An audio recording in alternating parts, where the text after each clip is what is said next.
Buenas noches, bienvenidos amigos y compañeros que están presentes en esta Casa del Pueblo. Nuestro saludo a todos los amigos que nos ven por Facebook y YouTube en la página CED Miraflores Zapra. Hoy martes, en nuestro segundo ciclo de conferencias que organizamos conjuntamente con la Secretaría Nacional de Organización, ofrecemos una interesante conferencia con el tema El Perú ante un escenario cambiante, con la exposición de nuestro compañero invitado, José Antonio Torres Iriarte. José Antonio es un militante de la interrumpida vida partidaria desde los 16 años, ex secretario nacional de Relaciones Exteriores e Integración, ex secretario nacional de Prensa y Propaganda del Comando Universitario Aprista, ex subsecretario general del CUA de la Universidad Católica, representante del partido en foros y eventos internacionales y nacionales. Como formación académica y experiencia profesional, es un abogado con estudios de doctorado en Derecho, maestría en Derecho Internacional Económico de la Universidad Católica, maestría en Ciencias Políticas también de la Católica, tiene diplomado en Gestión Pública de la Universidad George Washington y Pontificia Universidad Católica, ex asesor del Instituto Peruano de Seguridad Social, del Ministerio del Interior y del Congreso de la República. Es docente universitario actualmente y un analista internacional y consultor político. Actualmente también es columnista de opinión en los diarios Expreso, El Nacional de Caracas, Expreso de aquí de Perú, por supuesto. Es columnista en diarios digitales tales como El Reporte, El Montonero, La Abeja, entre otros, y diversas revistas nacionales. Conferencista y consultor en organismos internacionales. Compañero Javier, ya hice la presentación, pero usted, como subsecretario nacional. Compañero, buenas noches. No, nada, nuestro compañero Fernando ya hizo la presentación del video. Simplemente, como añadir, para iniciar la conferencia, de que este mes pues, es un mes especial para nosotros. Mayo es el 99 años de la fundación del Partido Aprista Peruano, de la Alianza Popular Revolucionaria Americana, y el 23 de mayo, la Alianza Obrera Estudiantil, el aniversario de la CHAE y el cumpleaños del compañero presidente Alan García. Es un mes muy nutrido, muy importante para nosotros. No me queda más que darle sus palabras a nuestro compañero expositor para la disertación correspondiente. Buenas noches a todos los compañeros.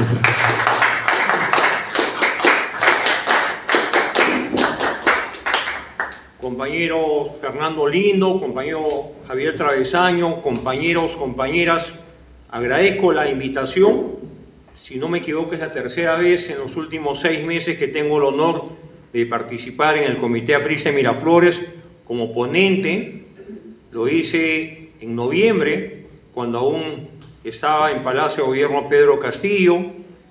Participamos a inicios de este año y ahora en el mes de la fundación de la Alianza Popular Revolucionaria Americana, para mí es un honor estar con ustedes esta noche. Creo que lo importante es que el partido esté activo en las redes, activo en las plazas, en las calles, que evoquemos el pasado, pero tengamos conciencia que si queremos ser un partido en el siglo XXI, tenemos que tener un mensaje acorde con un mundo cambiante, con un escenario internacional renovado, con otros actores políticos y sociales y con una lectura realista del entorno nacional e internacional, como estoy seguro lo hubiera hecho Ayer Latorre. Ayer Latorre, que nace en 1895 y fallece en agosto de 1979, no alcanzó a ver un proceso de cambios y transformaciones consecuencia de la caída del muro de Berlín, ni la apertura económica y política que se dio en la Europa del Este, o la reunificación alemana. Víctor Raúl, que entregó su vida a la causa del pueblo, fue un filósofo, un pensador, un político, un gran organizador, un gran catalizador de las esperanzas, no solo en el Perú, sino en América Latina, y creo que su presencia y su liderazgo continental está demostrado no solamente en la veintena de obras de tipo político que aportó al desarrollo de las ideas en América Latina, sino fundamentalmente porque consagró su vida con honestidad y con interés a la lucha política por un Perú mejor. Un Víctor Raúl que supo y conoció el exilio a los 28 años, en 1923, un Víctor Raúl que participó de las jornadas por las 8 horas, que formó las Universidades Populares González Prada, un Víctor Raúl que forjó el Frente Único de Trabajadores Manuales e Intelectuales antes de su partida al exilio en 1923, creo que merece ser tomado en cuenta en un siglo XXI donde otros actores políticos y otras ideas, otros conceptos o neoconceptos marxistas o algunos que se aproximan al marxismo tradicional pretenden ser hegemónicos en América Latina. Creo que ahí en La Torre, a quien alcancé a escuchar personalmente, a quien tuve el privilegio de conocer en la etapa final de su vida, dejó grandes lecciones. Y creo que el aprismo esa noche y a lo largo del tiempo debe reencontrarse con su pensamiento, con su ideario, pero también es el momento de entender que el mundo y la escena internacional exige otro tipo de análisis. Creo que en mi condición de aprista tengo el deber y el imperativo de ayudar a los compañeros a pensar en un APRA distinta, un APRA renovada y un APRA que sepa proponer al país no solamente crecimiento económico, reducción de la pobreza, regionalización o educación pública gratuita o modernización de la actividad productiva. En ese sentido, esta noche rindo homenaje al presidente García, que hace un poco más de 4 años falleció y que creo que, a propósito del documental que tiene tanto éxito en las salas de Lima y del resto del país y que está calando en el sentimiento del pueblo aprista y de los sectores no siendo apristas, que ya empiezan a reconocer la virtud estadista de un líder como Alan García, formado en el pensamiento de Águila La Torre, discípulo de Víctor Raúl y que ha representado para nosotros la oportunidad de ser 2 veces gobierno. Creo, compañeros, que debemos ser conscientes que como partido con historia, con tradición, con ideario y con ideología, tenemos una tarea inmensa por cumplir. Hace poco publiqué una columna titulada Acción Popular y el pragmatismo como bandera. Y esta columna de opinión, publicada hace 2 o 3 semanas, mereció una respuesta de Víctor Andrés García Belaúnde. Y digo esto porque, a diferencia de Acción Popular, nosotros somos un partido con ideario, con filosofía, un partido de masas, un partido organizado, un partido disciplinado y un partido que tenía un martirologio. En el año 32, en la Revolución de Trujillo, los fusilados de Chan Chan o los 8 marineros fusilados en la base del Callao en ese mismo año. Y el aprismo, a lo largo de su historia, con la prédica de Manuel Arévalo, de Luis Negreiros, el crimen contra estos personajes y personalidades del movimiento obrero popular de esos años ha ido calando a lo largo de varias generaciones. Creo que todos los que estamos presentes esta noche sentimos que el APRA nos representa. El APRA es un sentimiento, pero también es un concepto ideológico, político y filosófico. Águila La Torre supo negar el marxismo ortodoxo clásico y adecuarlo y tener una respuesta política a la realidad latinoamericana. Por eso Víctor Raúl nunca aceptó que el aprismo sea un partido bajo la tutela del Kremlin, bajo la tutela de la Tercera Internacional Socialista o bajo la tutela de la Unión de Repúblicas Socialistas Soviéticas. Nuestra gran confrontación ideológica, compañeros, fue siempre con el marxismo, con el comunismo, en el campo sindical, en el campo laboral, en el campo político, en el campo parlamentario. Y por eso, justamente en esta columna de opinión, yo mencionaba como un partido que ahora es conocido como el partido de los niños, ¿no? Esos congresistas llamados niños que han pactado con el castillismo y que fueron soporte del gobierno de Pedro Castillo durante los últimos 2 años. De tal modo que el aprismo, que nunca transigió con ninguna tiranía, que nunca transigió con ninguna dictadura, es un partido con derecho a gobernar y con derecho a hablar a través de la voz del pueblo, a la voz de todos nosotros y la voz de sus dirigentes, de sus militantes. Porque el que habla esta noche es un militante de base. Ha dicho el compañero Fernando que mi militancia data cuando cumplí 16 años. Y ha sido ininterrumpida, compañeros, como seguramente todos ustedes han tenido una militancia ininterrumpida en el tiempo. En dictadura o en democracia, en el gobierno o en la oposición, enfrentando al velasquismo en su momento, al fujimorismo en su tiempo y esperando el retorno del presidente García en olor de multitud en enero del 2001 y llegando al gobierno por segunda vez en el 2006. Por eso el APRA perdura en el tiempo, por eso el APRA el próximo año cumplirá su primer centenario y esa tarea de recordar y evocar y también de enseñar, porque debemos seguir siendo un partido escuela. Si no somos un partido de escuela, vamos a perder la esencia del aprismo histórico y vamos a negar el legado de Víctor Raúl Ayala-Torre.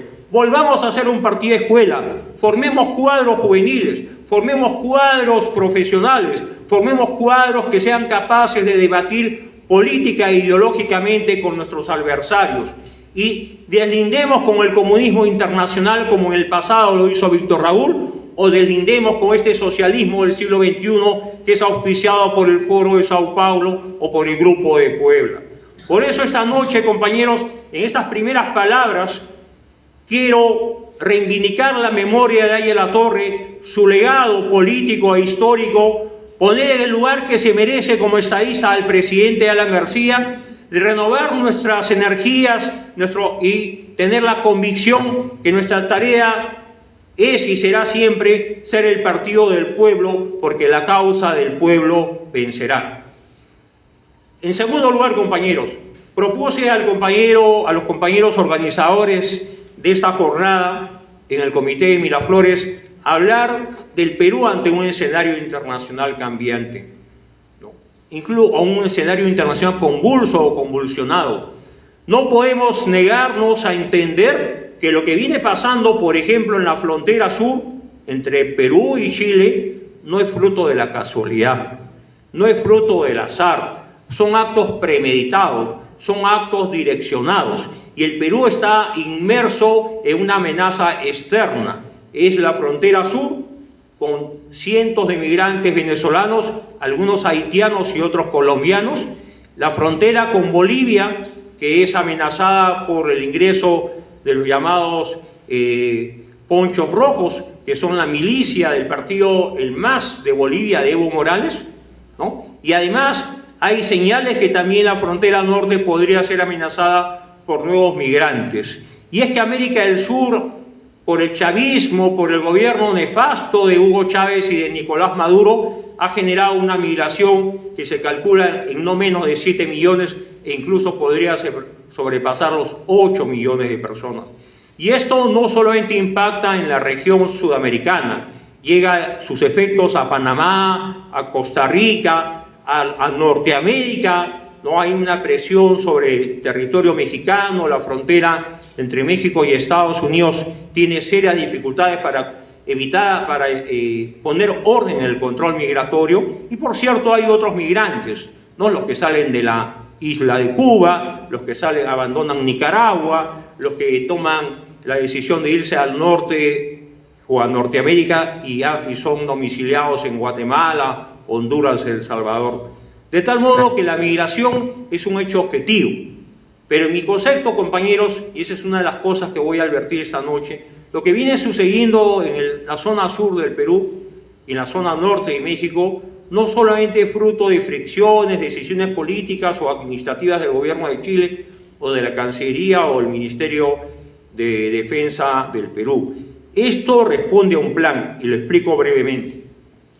La dictadura castro-chavista y la revolución cubana que surge en el año 59 y por la que Víctor Raúl nunca tuvo simpatías, y explicó por qué no las tenía en su momento, porque Cuba rompe con el imperio norteamericano, pero se entrega, ¿no?, al imperio del Kremlin, de la Tercera Internacional, del moscovismo y de la Unión Soviética.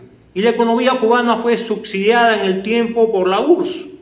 Cuba no vivía de sus ingresos propios, no vivía de la producción de azúcar o de sus habilidades tecnológicas o su desarrollo industrial. Cuba en los años 60, en los años 70, en los años 80, hasta el colapso de la Unión Soviética en el año 91, fue un país prácticamente solventado por la economía soviética, la economía de la URSS. Y cuando colapsa la economía de la URSS y se disuelve la URSS, que eran 15 repúblicas y cada una toma su camino propio y se crea la Federación Rusa. ¿Qué ocurre en Cuba? Cuba ya no tenía la renta de la Unión Soviética, consigue otro apoyo y logra tener el apoyo generoso de Venezuela y Hugo Chávez, ¿no? Un país en capacidad de poder solventar la economía cubana y bajo el principio de la solidaridad, bajo el principio de que enviaban médicos y maestros a Venezuela a alfabetizar y a curar a los asegurados o a los pacientes crónicos en Venezuela, hubo una influencia ideológica y política en Venezuela. La otrora Venezuela del COPEI, de Acción Democrática, la otrora Venezuela democrática del 58 al 98, cayó en manos de la demagogia de Hugo Chávez y de un partido o partidos que se sumaron a esta narcodictadura que ya tiene una alianza abierta con el castrismo. Entonces, en mi concepto, es la revolución cubana, es Cuba como Estado. Y a veces me pregunto, compañeros, el gobierno peruano ha retirado al embajador en Colombia, hemos retirado a nuestro embajador en México, hemos retirado a nuestro embajador en Honduras. Y me pregunto, ¿por qué no rompemos relaciones con Cuba? ¿Qué nos ata a Cuba? ¿Qué nos vende Cuba? ¿Qué nos compra Cuba? ¿No? Les aseguro que en esa frontera sur no solamente hay, como se ha dicho oficialmente, migrantes deseosos de pasar a territorio peruano, se habla de un corredor humanitario, se habla de vuelos humanitarios, ¿no? Y el gobierno de Venezuela no asuma su corresponsabilidad. Entonces, y Evo Morales dice, bueno, los migrantes hay que respetar sus derechos humanos, es una crisis humanitaria, pero no se dice algo que es fundamental. Esa crisis humanitaria, esa crisis migratoria se ha originado por la pobreza, ¿no? El desaliento y la crisis social desatada por las malas políticas castrochavistas implementadas por Hugo Chávez a lo largo del tiempo. Cuando Hugo Chávez sabía que iba a morir en los siguientes meses o años, le dijo al pueblo de Venezuela, si algo me pasara, voten por Nicolás Maduro. Y Maduro es un presidente al servicio de la causa cubana. Y Cuba es un ejemplo, y he escrito en una columna de opinión, ¿no?, sobre la forma como interviene Cuba en otros gobiernos y en otros países en el plano político, en el plano ideológico. Ese embajador llamado o conocido como el Gallo Zamora es un operador de los servicios de inteligencia de Cuba. Se pasea por el territorio peruano, agita a los trabajadores, a los campesinos, que se le ve muy activo del sur, ¿no? Evo Morales pasa a la frontera nacional, los ponchos rojos del MAS ingresan a nuestro territorio, gritan a voz en cuello, guerra civil, y el Estado peruano no reacciona.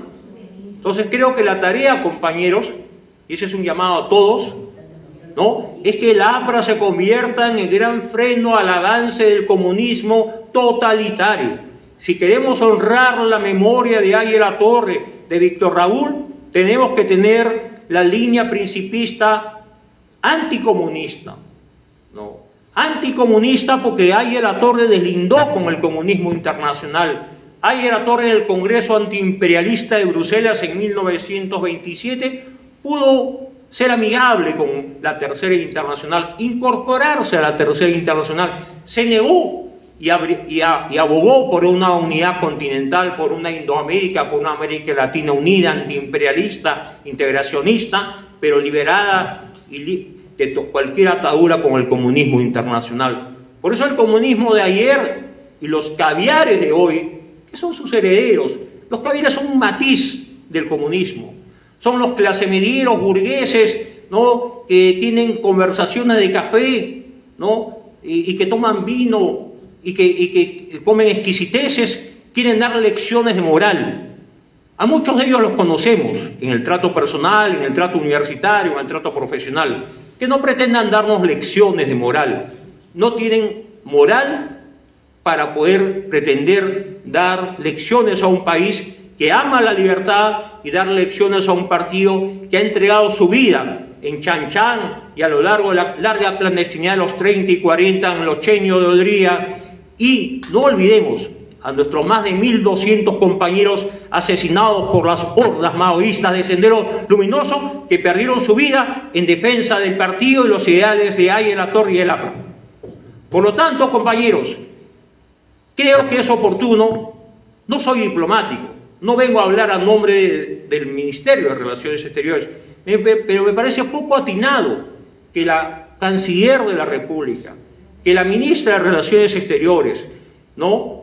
Yo siempre digo y lo sostengo, creo que Gustavo Petro y el señor Andrés Manuel López Obrador son dos presidentes vocingleros, ¿no? Lenguarras, por llamarlos de alguna forma. En cambio, el Gallo Zamora, que no habla, que no opina, que no escribe, y el gobierno y la dictadura narco-chavista de Cuba, ¿no? Esa alianza intrínseca entre Cuba, dictatorial, amenazante, y el gobierno nefasto de Caracas y de Maduro, están sembrando una situación de inestabilidad en el país, apoyados además por grandes agentes de este llamado globalismo internacional, que hoy en día se expresa a través de fundaciones, ONGs, las Naciones Unidas y otros organismos internacionales. Es el momento de defender la libertad. Defendamos como apristas los derechos humanos, pero no confundamos ese derecho a la libertad y al respeto irrestricto a los derechos humanos con este uso y manipulación que procede de afuera. Aya La Torre siempre buscó un camino independiente, autónomo, propio, latinoamericano. Nunca transigió con ninguna dictadura. Le pudo haber sido muy cómodo a Víctor Raúl admirar y expresar su admiración por la Revolución Cubana, por Fidel Castro, el Che Guevara. No lo hizo. Prefirió explicar a los jóvenes que la verdadera revolución social estaba en la educación gratuita, en las oportunidades para los más olvidados del país. Y por eso siempre bregó por la educación gratuita en todos sus niveles, desde el año 63 que se aprobó la ley por iniciativa aprista en el Congreso, donde el APRA con la Unión Odrista logró tener una ley a favor de todos los niños y jóvenes del país en ese entonces.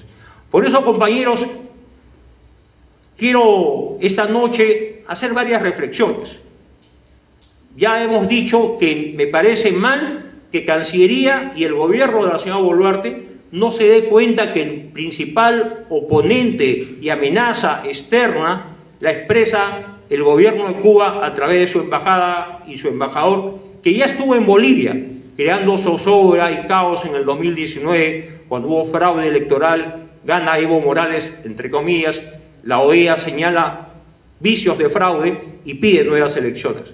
Evo Morales abandona Bolivia como el vicepresidente, es asilado por el gobierno de López Obrador, ¿no? Y tiempo después, la presidenta Yanine Áñez convoca nuevas elecciones, gana el MAS de una manera poco clara, y se hace del gobierno, y ahora Yanine Áñez es acusada de golpista, está privada de su libertad con una condena de 10 años. Evo Morales no es el presidente, ¿no? En ejercicio, pero es el presidente de facto, por el señor Arce. Creo que poco recordamos quién es el presidente de Bolivia, Luis Arce, el economista, el exministro de Hacienda del gobierno del MAS. Entonces, en realidad Evo Morales, que venía, entraba y salía del territorio nacional, e incluso el día de la toma de posesión de Pedro Castillo, todos los vimos, ya no siendo dignatario, ya no siendo presidente, ocupando la silla de un presidente de la República en ejercicio, ¿no? Entonces, seamos realistas, compañeros. La gran tarea del aprismo es defender al Perú de la amenaza totalitaria. Ese ha sido el gran designio del APRA en el tiempo. Y por eso siempre tuvimos discrepancias con aquellos partidos que eran muy pragmáticos y lograban el voto comunista o antiaprista que procedía del comunismo, como lo hizo Fernando Belaúnde en el año 63, como lo hizo Fernando Belaúnde en el año 80, y como incluso Fernando Belaúnde llamó al golpe de Estado en julio del año 62 para que los militares anularan las elecciones y se convocara un nuevo proceso electoral. Todos recordamos el discurso de Aya La Torre en el patio de deportes, el llamado discurso del veto del 4 de julio del año 62, cuando Víctor Raúl, con la grandeza que lo caracterizaba, dijo claramente: si yo soy un obstáculo ¿no? Para que el Perú mantenga la libertad, yo me aparto del proceso electoral, ¿no? Ante los gritos de la militancia que se encontraba ese día, todo eso está consignado en las obras completas de Víctor Raúl y en diarios de la época o revistas de la época. La militancia aprista pedía que Víctor Raúl continúe en la brega, que no decline su candidatura presidencial. Entonces, compañeros, seamos claros en nuestro mensaje. Cancillería debe tener como iniciativa número 1 en el corto plazo ver la manera y tomar la decisión política de romper relaciones diplomáticas con el gobierno y la tiranía de Cuba. En el plano de lo que viene pasando en el sur, yo creo que el gobierno de Chile, presionado por las Fuerzas Armadas, por los carabineros, que han sido 3 carabineros asesinados por ciudadanos venezolanos en las últimas semanas, presionado por la oposición parlamentaria, un gobierno disminuido políticamente porque no logró ganar la ratificación del texto constitucional aprobada en la Convención Constituyente y un contundente rechazo del 62% de los chilenos por el texto constitucional. De tal modo que el gobierno de Chile ha tomado una decisión política, pero el gobierno de Chile no nos puede imponer, ¿no?, ciertas reglas de conducta o ciertas decisiones. Creo que el Perú debe defender su soberanía y no seamos ingenuos. Más allá de los migrantes, lo que se quiere es dar un mensaje político a la comunidad internacional. Los migrantes con derechos representan una opción política, aunque ellos no sean políticos, aunque ellos no sean operadores tal vez de la dictadura, que están siendo utilizados. Y traigo recuerdo cuando hace unos años en el gobierno de Bill Clinton, año 98, si no me equivoco, 99, hubo una crisis con un balserito cubano, un niño, ¿no?, que la madre, ¿no?, desesperada, sale de la isla de Cuba en busca de oportunidades y antes de llegar a la Florida, la balsa, ¿no?, colapsa, la madre muere, ¿no?, los operadores de la Marina de Guerra norteamericana que siempre surcan las aguas de esa zona, salvan la vida del balserito del niño y lo llevan a Miami, donde estaba la familia del niño. Y se produce todo un debate, ¿no?, si el niño debería regresar a La Habana o si el niño debía ser entregado en custodia a la familia de la madre que ya residía en Miami hacía muchos años. Y yo recuerdo muy bien, un presidente con la claridad de Clinton cayó en el juego de la dictadura castrista, ¿no? En Cuba se realizaron grandes manifestaciones, ¿no?, de apoyo al retorno del niño, ¿no?, a territorio cubano. Y en Miami la familia reclamaba la tenencia del niño porque afirmaba que la madre había luchado por la libertad de su hijo y por su propia libertad y había que acoger a ese niño. Al final, el Departamento de Justicia de los Estados Unidos cae en el juego demagógico de la dictadura cubana, ¿no?, y allana el domicilio de la familia que tenía bajo cuidado al balserito cubano, al niño, y a medianoche lo retira del hogar y lo pone a disposición de las autoridades a cargo de los niños y adolescentes en el estado de la Florida. Eso fue un caso muy sonado, y Fidel Castro movilizaba a miles de personas en las calles de La Habana y pedían el retorno del balserito, que finalmente retornó en olor de multitud. Hoy es un dirigente del Partido Comunista de Cuba, pero ese es un ejemplo como la manipulación cubana, ¿no? Cuba no ha desarrollado tecnología, no ha desarrollado chips, no se ha comprometido en la revolución tecnológica del siglo XXI. Cuba tiene un laboratorio político ideológico a tiempo completo. Cuando había médicos, están mandando médicos bajo reglas de conducta tan severas que ni siquiera pueden tener relaciones con otros connacionales. Están sometidos al predicamento de la dictadura. Incluso el Estado cubano toma a esos médicos como producto de exportación, porque el gobierno de Cuba pacta contratos de trabajo con los gobiernos de otros países y solamente le paga una alícuota, un porcentaje menor como salario a esos médicos, que son los que prestan el servicio. es la explotación del hombre por el Estado. Ayer Latorre hablaba mucho y de manera reiterada de que había dos formas de explotación: la explotación del hombre por el Estado en el ámbito capitalista y la explotación del hombre, la explotación del hombre por el hombre en el ámbito capitalista y la explotación del hombre por el Estado, que también está formado por hombres en el ámbito socialista de los años 70. De tal modo que esta forma vil de explotación de centenares de médicos cubanos, que supuestamente todos son médicos, y sabemos que muchos no son médicos, son técnicos en medicina, son técnicos sanitarios, tienen estudios solo parciales si los comparamos con los estudios rigurosos de un médico en el país, que estudia 7, 8, 9 años, además de la especialidad el residentado, que son 3 años adicionales. Entonces, hace poco escuché a la vicepresidenta de Colombia, la inmediata, al señor Gustavo Petro, que decía: Cuba no envía balas, Cuba no envía tanques, no envía armas de guerra, envía médicos. Qué ingenuos somos, ¿no? Nos envía personas para cumplir una tarea política e ideológica. Acordémonos que en plena pandemia, ese nefasto ministro de Salud, Zamora, ¿no?, recibió con todos los honores a un grupo de médicos cubanos en el aeropuerto, ¿no? Y nadie sabe el destino de esos médicos. Fueron asignados al norte, al sur, al oriente, hicieron trabajo en la periferia de Lima, hicieron trabajo en la zona altoandina. No sabemos, ¿no? Entonces, cuidémonos de Cuba.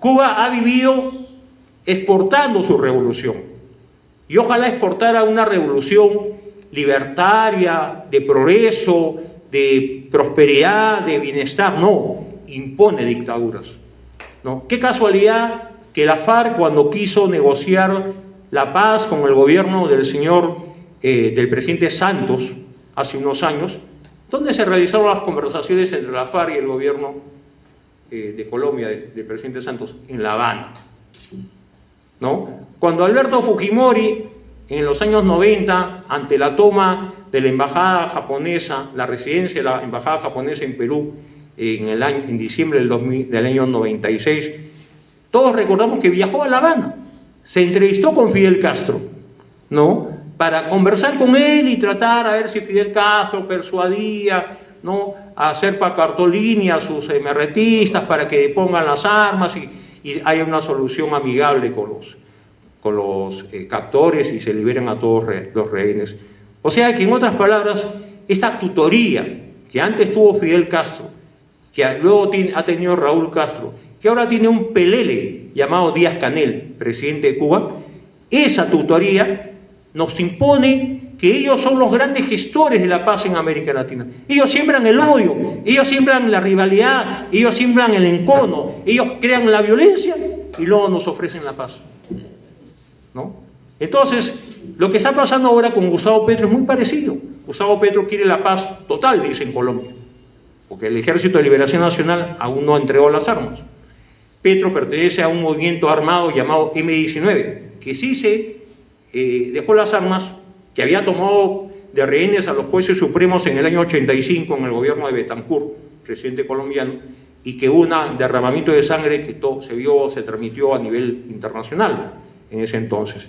De tal modo, compañeros, que ahora Gustavo Petro quiere la paz total con el Ejército de Liberación Nacional, ¿no?, y busca a Maduro por un lado, porque Maduro ha sido el gran protector del Ejército de Liberación Nacional en estos últimos años, y a La Habana como interlocutor.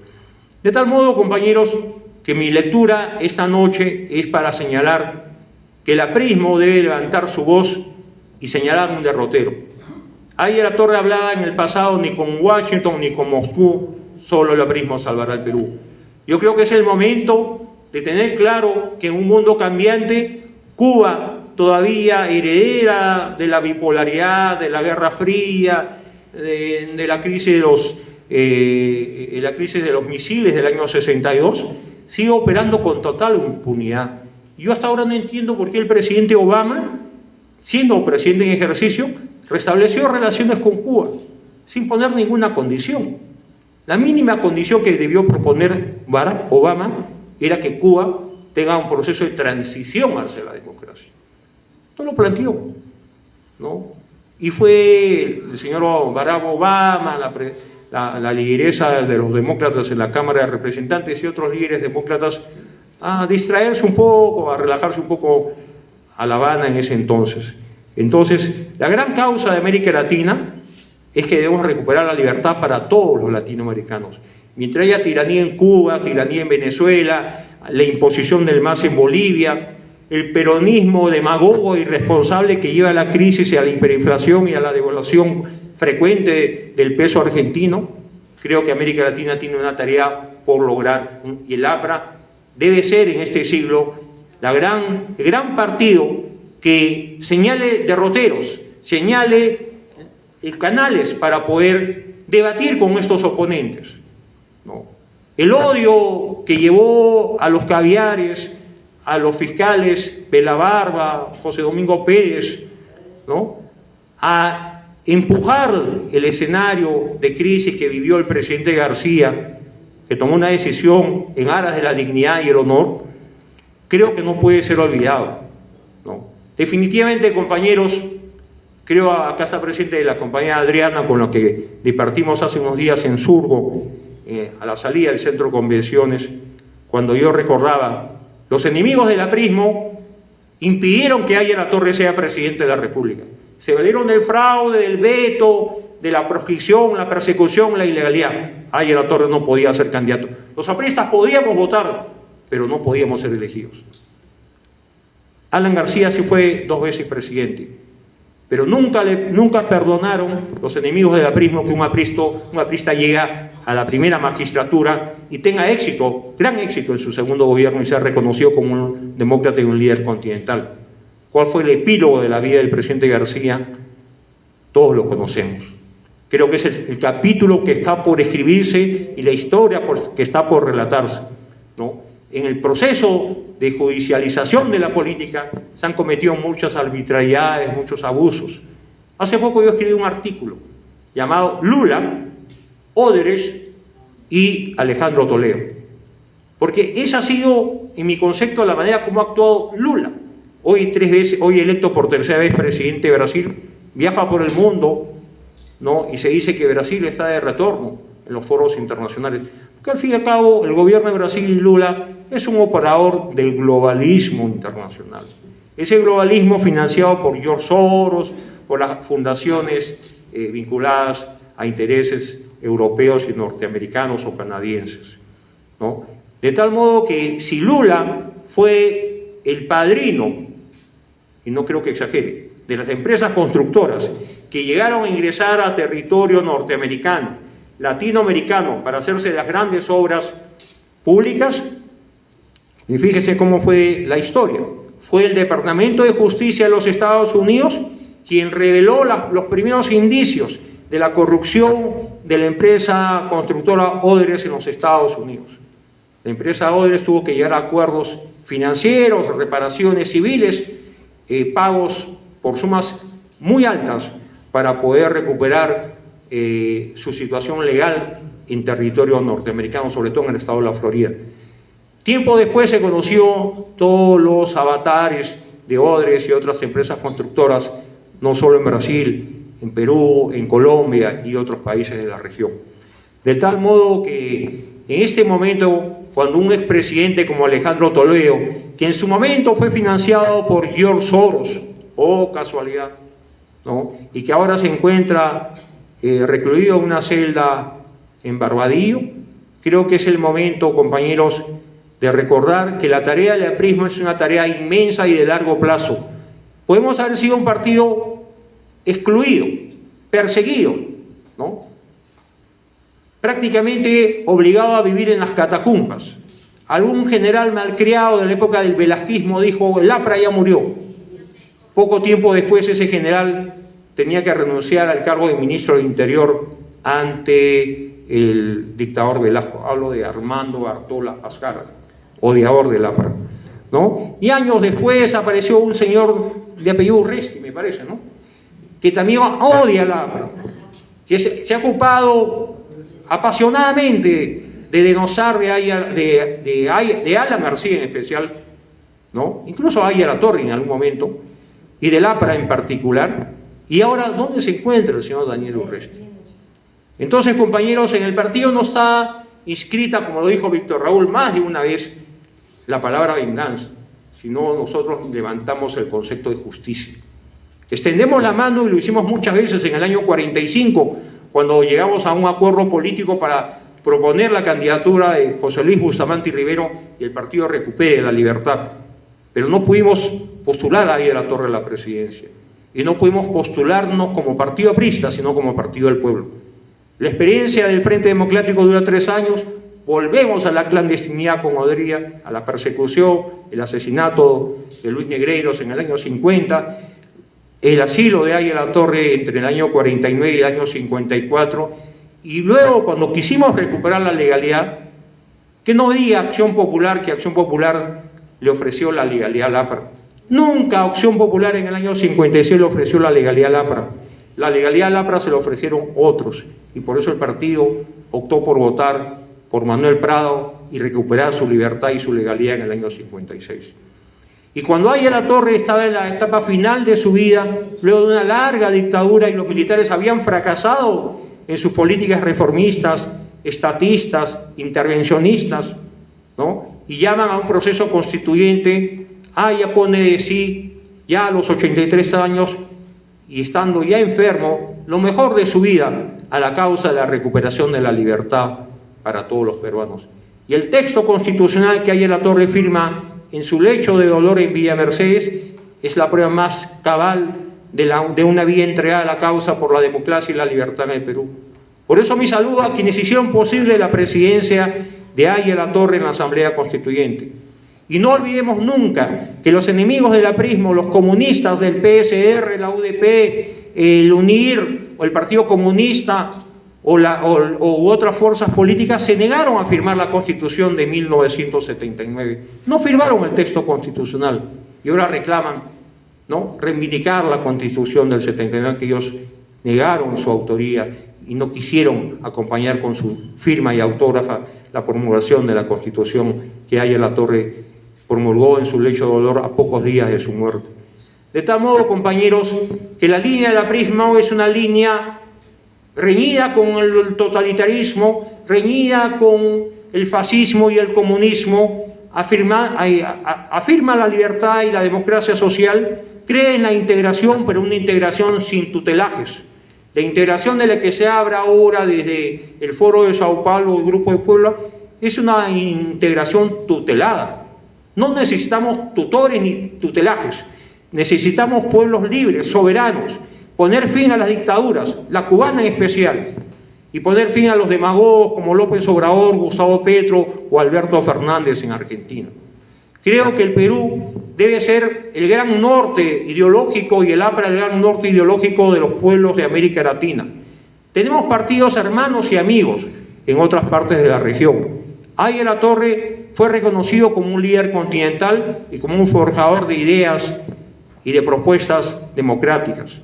Alan García, en su primer gobierno incluso, compañeros, tan criticado, tan denostado, tan poco comprendido, fue un líder continental, ¿no? Un líder continental que habló ante los parlamentos de Uruguay, de Chile, el Parlamento de Uruguay y Argentina en especial, que fue muy ovacionado en el Estadio Nacional de Chile cuando en marzo del año 90 el presidente Erwin tomaba posesión del poder del gobierno luego de la tiranía de Augusto Pinochet. Fue el presidente más ovacionado, largamente ovacionado, ahí están las grabaciones, por largos minutos, un estadio colmado por 80.000 personas.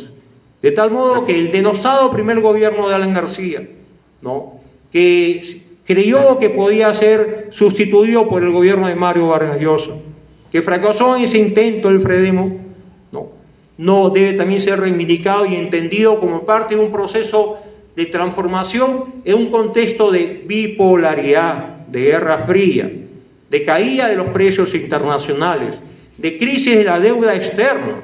De tal modo, compañeros, que cuando el tiempo y las pasiones se aquieten, tal vez podamos entender mejor qué pasó en el 85 cuando Sendero Luminoso desafiaba al país, asesinaba policías, militares, marinos, militantes apristas. Evoco esa noche la memoria de mi amigo Rodrigo Franco, ¿no? Militante del partido, militante del Comando Universitario Aprista de la Católica en esos años, muerto apenas de 28 años por las hordas asesinas de Sendero Luminoso. Ningún otro partido puede mostrar al país, a los jóvenes y al futuro la sangre y el martirologio de tantas generaciones de apristas que sin pedir nada a cambio han entregado su vida a la causa del pueblo y a la causa por la libertad. Si el APRA pretendió el gobierno, pretendió el poder, tomó algunas veces las armas para levantarse en defensa de la libertad y la democracia, no lo hizo para imponer una dictadura, compañeros, que quede claro. Queríamos recuperar la libertad y la democracia para todos los peruanos. Y nadie podrá señalar que Aya La Torre tuvo vocación totalitaria o autoritaria. Lo demostró a lo largo de su vida. Supo perdonar a sus enemigos, pudo conversar con sus adversarios, pudo conversar incluso con quienes lo habían perseguido, lo habían humillado y ofendido. Y creo que el presidente García demostró en su segundo gobierno cómo, sin tener mayoría al Congreso, pudo concertar con otras fuerzas políticas y llegar a acuerdos mínimos para hacer viable iniciativas de ley, acuerdos políticos y darle sostenibilidad a un gobierno donde el APRA tenía solo 36 congresistas de 120 en ese momento. No éramos mayoría, sin embargo hicimos un gobierno que estuvo a la altura de los retos del momento. Crecimiento promedio 9%, reducción de la pobreza en 9 puntos, crecimiento de la infraestructura y la obra pública en todo el país. Y cuando el tiempo y todos podamos recuperar la sensatez, seguramente se reconocerá la dignidad y el honor del presidente García y los logros de su segundo gobierno como la expresión de los resultados de buenas políticas sociales, económicas, macroeconómicas y un liderazgo continental que les asignó un papel en la realidad latinoamericana. Compañeros, ¿me permiten tomar un poco de agua? Compañero Víctor Raúl. Presente. Compañero Víctor Raúl. Presente. Compañero Víctor Raúl. Presente. Haya no haya. Haya no haya. Haya no haya. Compañero Alan García Pérez. Presente. Compañero Alan García Pérez. Presente. Compañero Alan García Pérez. Presente. En el dolor. Hermano. En la lucha. Hermano. En la victoria. Hermano. Vive el APRA, compañero. Vive el APRA.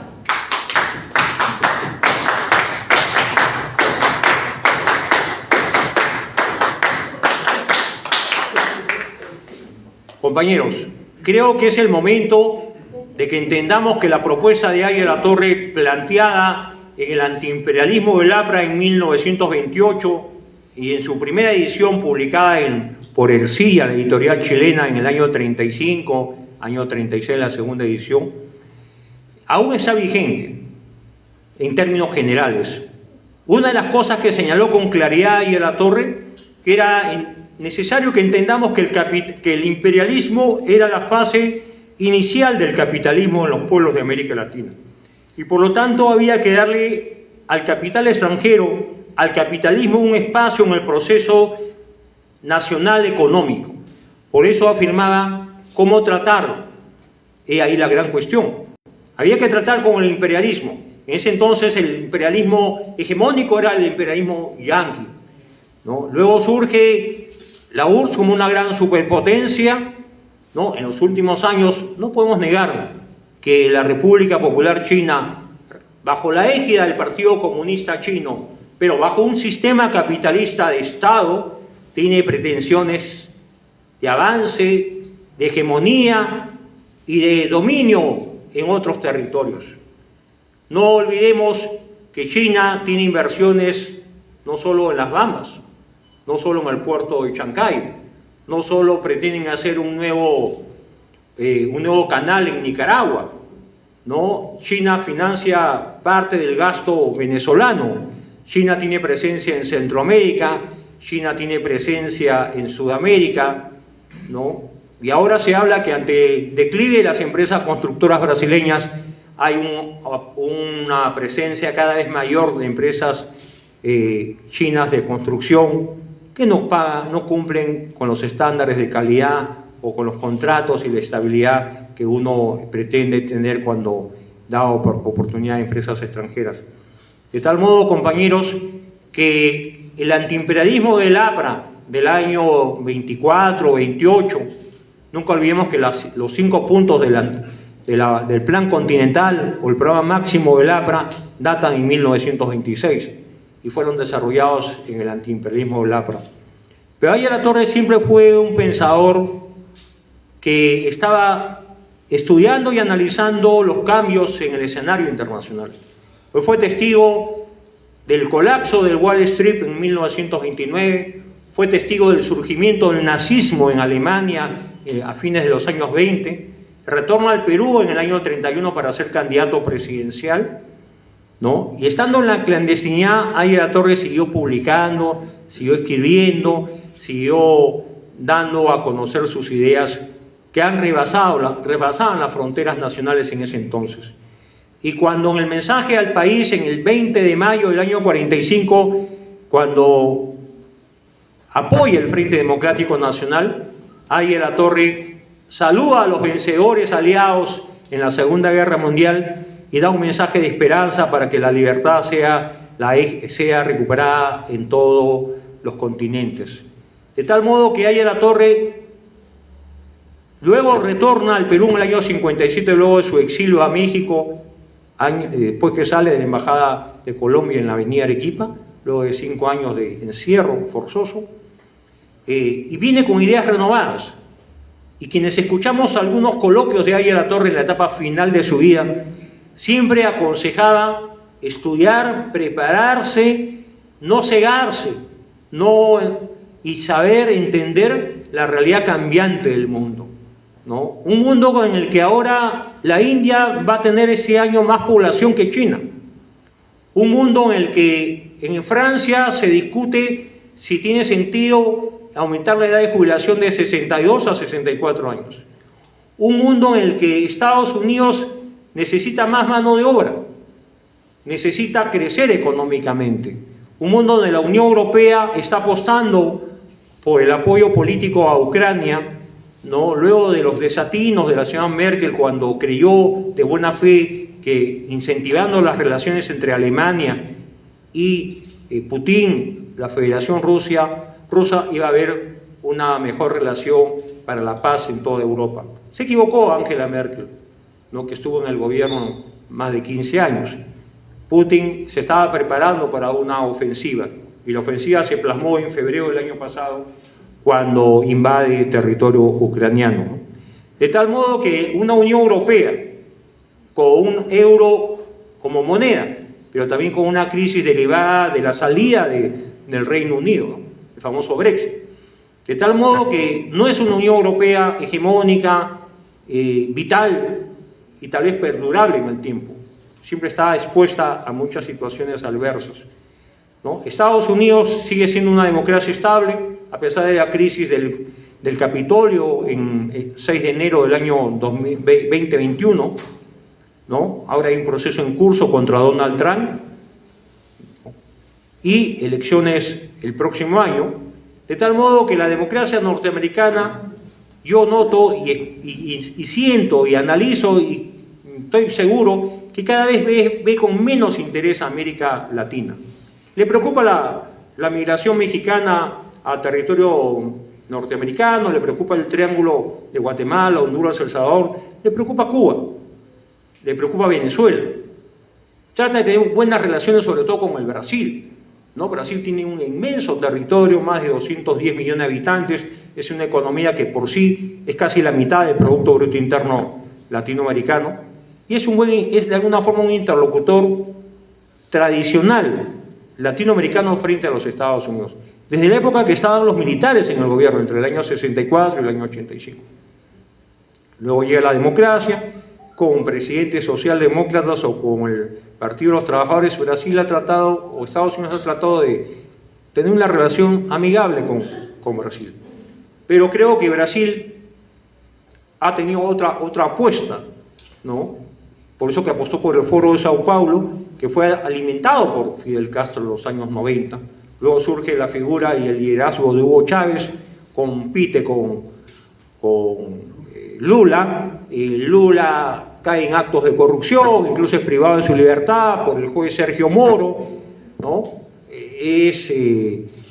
retirada del cargo Dilma Rousseff a medio término, cuando iba en el segundo año de su gobierno, por voto mayoritario del Congreso del Brasil.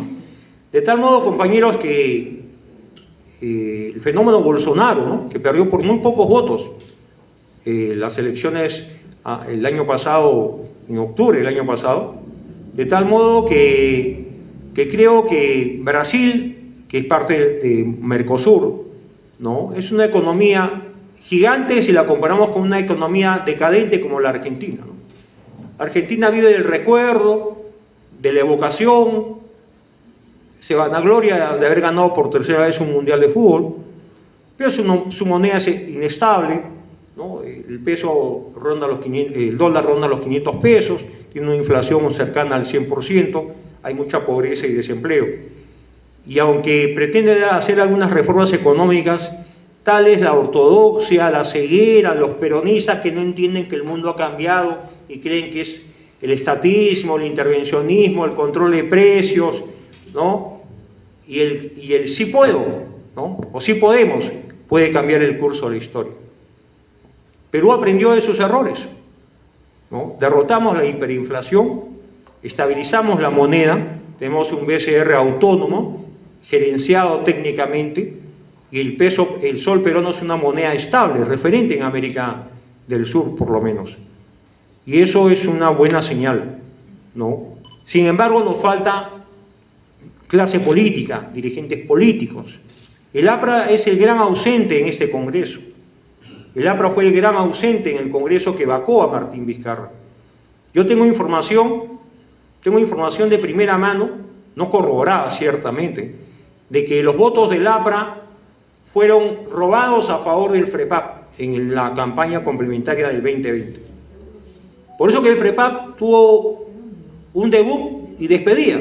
Tuvo 15 congresistas en el Congreso del 2020-2021 y luego participa un año después y no logra nada, no pasa la valla. Nada está, yo no descarto que la OMPE, en manos del antiaprismo, haya birlado el voto aprista, porque hay muchas formas de hackear, ¿no?, de cambiar el sentido de los votos electrónicamente. Como pasó en el 2021, donde siempre he pensado que la elección no la ganó Pedro Castillo, ¿no? Por eso que el gobierno de Sagasti se negaba a una auditoría internacional. Yo la planteé en una columna, y en más de una columna, en una auditoría internacional promovida por la Organización de Estados Americanos a pedido del gobierno peruano, pudo haber dado por resuelto una sensación de que hubo fraude a favor de Pedro Castillo. Y se hubiera ganado legitimidad y estabilidad, ¿no? De tal modo que ahora que se habla de un proceso de nuevas elecciones, aunque ese tema ha pasado ya ahora a segundo plano, porque parece que hay un acuerdo entre el gobierno y el actual Congreso para no ir a nuevas elecciones en el corto plazo, ciertamente que lo que tenemos que garantizar que sea el proceso del próximo año, o sea, en el 2026, tengamos organismos electorales libres de ataduras a esta presión mediática y caviar que tiene presencia en la Junta Nacional de Justicia, presencia en el Ministerio Público, presencia en la Corte Suprema, presencia en los grandes medios de comunicación. Nunca olvidemos, compañeros, que el Grupo del Comercio y la República fueron el gran soporte de esta coalición vizcarrista que alimentó un liderazgo de una personalidad, la verdad, opaca, sombría, ¿no? Me he cansado y no me voy a cansar de seguir asegurando que el gobierno de Martín Vizcarra será recordado como una etapa sombría de la vida nacional. Más de 200.000 muertos, ¿no? Pérdida de empleo, aumento de la pobreza, caída del Producto Bruto Interno, uso de todo el ahorro fiscal generado durante años por el presidente García y otros gobiernos, ¿no? Malgastado por un populismo irresponsable que pretendió hacer de Martín Vizcarra, que alguna vez pasó por el APRA, no olvidemos, y que su padre fue incluso constituyente aprista en 1978. ¿No? Pero ser hijo no garantiza nada, ¿no? La traición, la deslealtad son parte de la historia nacional y creo que son parte incluso de la condición humana. De tal modo que cuando yo recuerdo con emoción la noche que los restos del presidente García eran levantados en hombros e ingresaba al aula magna, ese 17 de julio del 2019, el grito espontáneo del pueblo aprista en el aula magna era, ¿no?, Vizcarra asesino. Y no lo olvidemos, compañeros. Vizcarra, tarde o temprano, tendrá que responder ante la justicia por su mala gestión, por los actos de corrupción y por haber llevado a este desenlace fatal la vida de un presidente democrático como Alan García. Por eso hizo bien la familia en negarse a aceptar los funerales de Estado. No tenía sentido, ¿no? Funerales de Estado dirigidos por un enemigo que había hecho de la persecución judicial una forma de hacer política. El APRA nunca persiguió a sus enemigos, y a pesar que tendríamos muchas razones para hacerlo. No nos nace, no está en nuestros, en el gen aprista, ¿no? Porque hemos sido formados bajo otros valores, bajo otros principios, ¿no? Esta noche quiero rescatar no la pobreza de Aya La Torre, sino la honestidad de Aya La Torre. Porque Aya La Torre nunca vio mal que los compañeros prosperen, progresen, sean ingenieros, sean empresarios. Muchos apristas prosperaron y sirvieron al partido, ayudaron al partido en momentos difíciles.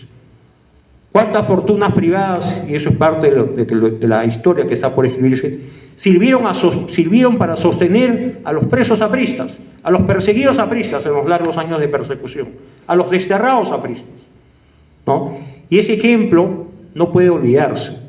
Creo que si la caviarada pretende, con esa película El diario de motocicleta que evoca a Ernesto Che Guevara, estos documentales de Hugo Blanco, ¿no?, y otros documentales, enaltecer la lucha de los guerrilleros de los años 60, creo que el partido tiene muchas historias por contar.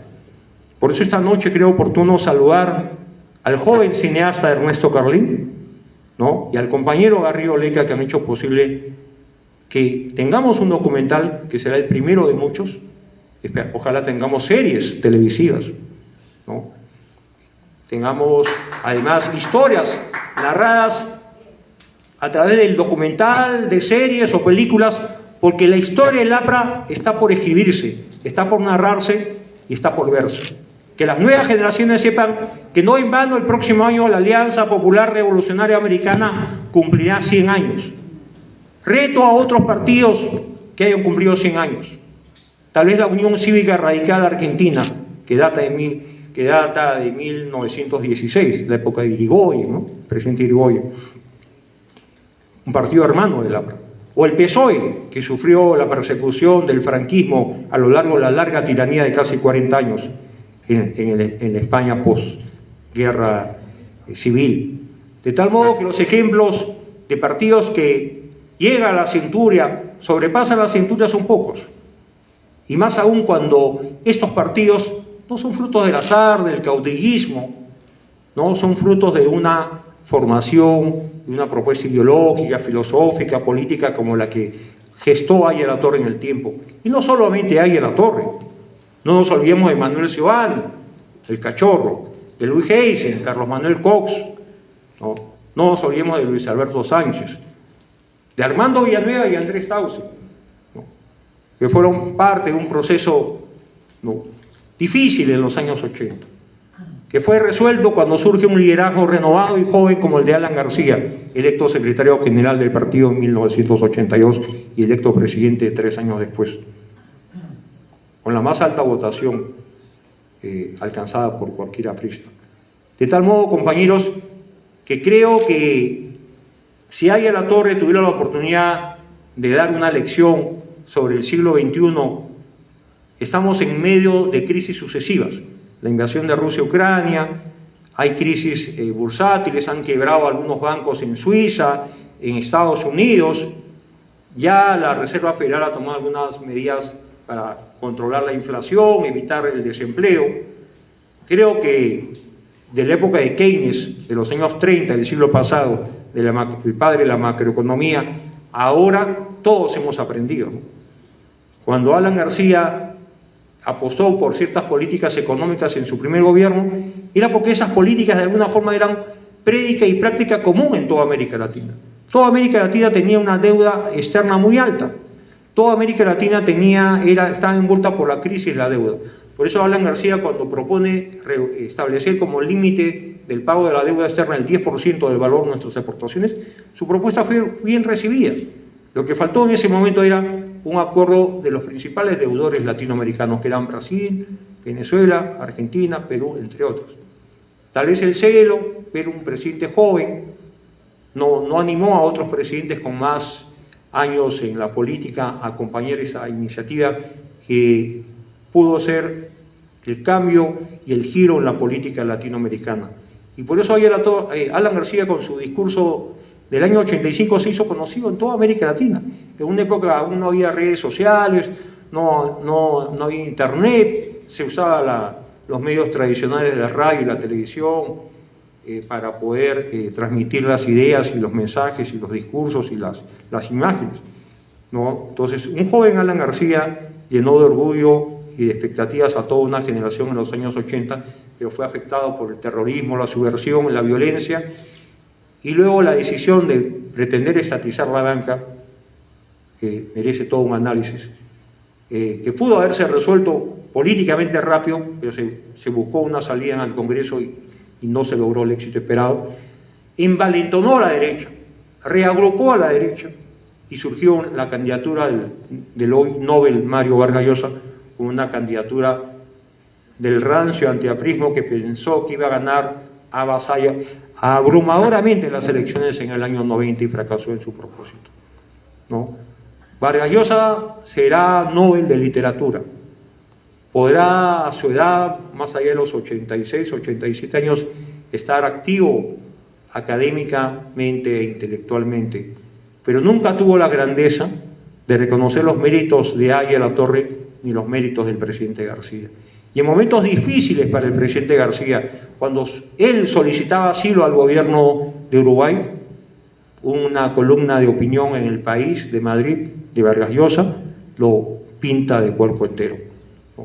La falta de grandeza, la falta de gesto político hacia un adversario, pero hacia un adversario que luego, cuando él fue ungido Premio Nobel de Literatura en el 2010, lo recibió en Palacio de Gobierno, le entregó la Orden del Sol, lo elogió y dio un discurso, ¿no?, en los mejores términos conceptuales y de aprecio personal por la trayectoria literaria de Mario Vargas Llosa. Esos hombres que odian y que solamente no tienen la grandeza de mirar y entender que hay momentos en la vida que uno debe saber perdonar o entenderse, conversar, acercarse al oponente por un interés superior, no merecen nuestro respeto, ¿no? Alguna vez, hace años, dediqué una columna a Mario Vargas Llosa titulada Mario Vargas Llosa y su vocación por el error, ¿no? Su vida desde su vida sentimental, familiar, amorosa, desde su apoyo a la guerrilla en los años 60, al castrismo, a la Revolución Cubana, al velasquismo en los años 70, ¿no?, su aprecio por Fernando Belaúnde en los 80, estuvo en la Comisión Uchurajay, 8-3, se le propuso como primer ministro en el gobierno de Belaúnde en esos años, su candidatura por el Fredemo, y luego pues haber avalado a Alejandro Toledo, ¿no?, haber avalado a Ollantumala, a Nadine Heredia. Incluso dijo que en su concepto Nadine Heredia podría ser una magnífica presidenta del Perú. ¿Dónde está ahora Nadine Heredia? ¿Alguno de ustedes sabe? ¿No? Entonces, y luego su tosudez cuando ha respaldado a otros gobiernos, ¿no? Entonces, y nunca supo reconocer mérito alguno en el aprismo, mérito alguno en Aya La Torre, y por cierto, ningún mérito hacia una persona que con él tuvo tantas gentilezas y atenciones como las tuvo el presidente Alan García, ¿no?, más allá de las diferencias políticas o ideológicas o circunstancias y avatares de la vida nacional. De tal modo, compañeros, que tenemos que aprender de nuestros mayores. El mundo ha cambiado. Yo exhorto a los compañeros que a veces quieren digamos, deletrear o citar textualmente el programa mínimo del APRA del año 31, el programa pronunciado por Aya La Torre en la Plaza de Hacho en agosto del 31, cuando fue candidato frente al comandante Sánchez Cerro, y entender que la realidad peruana ha cambiado, ¿no? El capitalismo en el Perú tiene otro desarrollo, la economía internacional es más abierta, se cree en la integración, pero una integración en base a bloques, en base a tratados de libre comercio, en base a una inserción adecuada en la economía internacional. El Perú está superando los 60.000 millones de dólares de exportaciones, ¿no? Tenemos un presupuesto por encima de los 50.000 millones de dólares, tenemos una mayor recaudación tributaria y de alguna forma si reducimos la informalidad, el empleo precario, creamos condiciones objetivas para la inversión, podemos atraer más inversión extranjera y nacional, ¿no? Y además, en lo que yo sí creo, en la regulación de la economía de mercado, evitando monopolios y oligopolios que afectan la libre competencia, ¿no? De tal modo que creo que, como dijo ayer La Torre, ¿no? La fase inicial del capitalismo tiene una tarea por cumplirse en América Latina, ¿no? Somos antiimperialistas, decía, pero somos antiimperialistas constructivos. No negamos la fuerza y la valía del capitalismo. Y prueba de eso es que la propia República Popular China, hoy segunda potencia, tal vez mañana primera potencia económica mundial, bajo la égida de un partido comunista, sin libertad de prensa, sin elecciones, sin sindicatos, promueve el capitalismo de Estado, ¿no? Entonces, y Vietnam, donde su pueblo se desangró en medio de una conflagración internacional, donde los intereses rusos, chinos y norteamericanos y franceses estuvieron en juego en una larga guerra que afectó a toda una generación en los Estados Unidos y otras latitudes, ¿no? Vietnam también cree en el capitalismo, bajo la égida de un partido comunista. Lo que no entiendo hasta ahora, ¿por qué Cuba no cree en el capitalismo? Y la única explicación es porque ellos viven del narcotráfico. Cuba es un Estado que defiende el narcotráfico y que no veía el presidente Petro que él no cree en el narcotráfico, porque el presidente Gustavo Petro en su mensaje en septiembre del año pasado, asumió el cargo de presidente de Colombia, dijo: más daño que el consumo de drogas le ocasiona al mundo y al medio ambiente el carbón y el petróleo. O sea, si más daño le causa el carbón y el petróleo, entiendo que él pretende legalizar, ¿no?, el tráfico de drogas, ¿no? Igual pasa con Andrés Manuel López Obrador, ¿no?, el tutor de Pedro Castillo, siempre junto a Pedro Castillo. Militó en el Partido Revolucionario Institucional, ahora es líder de Morena, y López Obrador, nadie me va a negar que es un operador del narcotráfico mexicano. El Chapo Guzmán estaba cumpliendo cadena perpetua en una cárcel en Nueva York, y el señor López Obrador, con la mayor desfachatez, dijo hace semanas en una conferencia matutina, porque todos los días tiene conferencias matutinas de la prensa, ante la prensa amiga, no recibe a periodistas que le hacen preguntas incómodas, dijo: bueno, hemos recibido a través de Cancillería una petición de los abogados del señor Guzmán, ciudadano de los mexicanos que cumple una pena en los Estados Unidos, y como es un tema de derechos humanos, he instruido a la Cancillería que tome cartas en el asunto, ¿no? Y alguna vez, cuando ya era presidente, a uno de los hijos del Chapo Guzmán, libertad inmediata, cuando las fuerzas policiales mexicanas ya lo habían detenido, dispuso la libertad inmediata del hijo del Chapo Guzmán, argumentando de que había que salvar vidas, porque se estaba desatando la violencia de parte de las fuerzas del narcotráfico en contra de las fuerzas policiales mexicanas. Ese es Andrés Manuel López Obrador, un operador del narcotráfico. E insisto, no lo pensaba decir, lo digo, creo que Cuba, no creo que sean tampoco,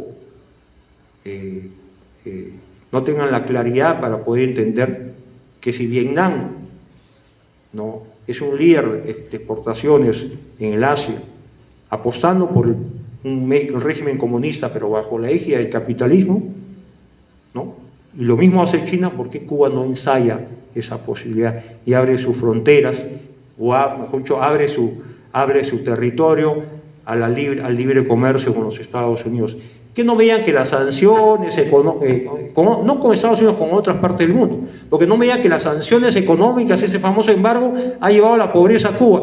Cuba ha fracasado porque son incapaces, porque son tercos, porque no entienden que el mundo ha cambiado y porque están acostumbrados a ser una economía parasitaria. Vivieron del apoyo generoso de la URSS, luego del apoyo, ¿no?, generoso de Hugo Chávez. Ahora están viviendo, no tengo la menor duda, de ser operadores de narcotráfico internacional. Hay un eje: México, La Habana, Caracas, y no olvidemos Bolivia. Cuando Evo Morales abandona el territorio nacional y sale en condición de asilado en el año 2019, hay imágenes, hay videos donde un avión de la Fuerza Aérea Mexicana lo recoge en la zona del Chapare. Y no es que sube pues Evo como pasajero, sube Evo y toda una carga. ¿Carga de qué? De dólares, de oro, de cocaína, ¿no? Su embarque duró horas, ¿no? Comparemos con el asilo del presidente García que otorgó el gobierno de Gaviria el año 92. Llegó un avión colombiano, la Fuerza Aérea, al Grupo Aéreo 8, ¿no? El presidente García, apoyado y acompañado por el embajador colombiano en Lima, ¿no?, toma el avión, ¿no?, y parte rumbo al exilio, en su condición de asilado. Entonces, no me vengan a contar que estos revolucionarios, ¿no?, dan su vida por el pueblo, dan su vida por los campesinos, los trabajadores, los humildes, los niños y las mujeres. Y no me vengan a decir los caviares que ellos creen en la solidaridad. Ese concepto no lo conocen, no lo practican. Por eso, compañeros, pongo punto final a mi intervención, y si ustedes consideran oportuno, puedo atender algunas preguntas que ustedes consideren necesario plantear. Muchas gracias, gracias por la oportunidad. Para mí siempre es un grato momento compartir con ustedes. Puedo ir a las bases que ustedes consideren. El partido está lleno de actividades, el partido está lleno de oportunidades para disertar y explicar estos temas, y espero, porque me ha llamado un periodista interesado en que se consuma un debate entre Víctor Andrés García Belaúnde a nombre de Acción Popular y José Antonio Torres a nombre de LAPRA, porque reitero lo que dije: Acción Popular y el pragmatismo como bandera. Es la negación del aprismo entregado a la causa del pueblo, y por eso esta noche, evocando a nuestros fundadores, a nuestros mártires, al presidente García, a la Torre y a todos los que nos antecedieron, la promesa de seguir en la brega política, porque el Perú y la historia, estoy seguro que le den al APRA varias victorias electorales. Muchas gracias, compañeros. Muchas gracias, compañero José Antonio Torres Iriarte. Si hubiera alguna pregunta de los compañeros de manera rápida. ¿Alguna pregunta, compañeros? ¿Alguna pregunta, una opinión? Creo que entonces los compañeros han quedado claros y entendidos con la exposición. Entonces, damos por concluida la reunión. No sin antes, compañeros, presento nuestro agradecimiento a los compañeros dirigentes de Ancón, de Villa María, Chorrillos, San Luis, Villa El Salvador, al compañero Ricardo Palma, secretario nacional de Prensa y Bufanda, que nos acompaña, a los compañeros de San Martín también, que nos han acompañado en esta noche, y el compañero Fernando Lindo va a hacer una entrega simbólica de la bandera, ya que estamos en el mes de la fundación del APRA continental. José Antonio, estamos próximos a cumplir 9 años ya nos vamos por los 5 de la fundación del APRA continental. La base de Miraflores te entrega esta bandera esta noche como abanderado de nuestras filas. Gracias, compañero. Y ondea la frente a los compañeros, por favor, aquí adelante.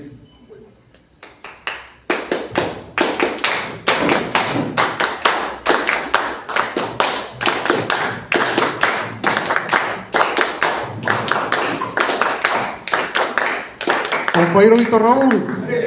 Compañero Víctor Raúl. Compañero Víctor Raúl. En el honor.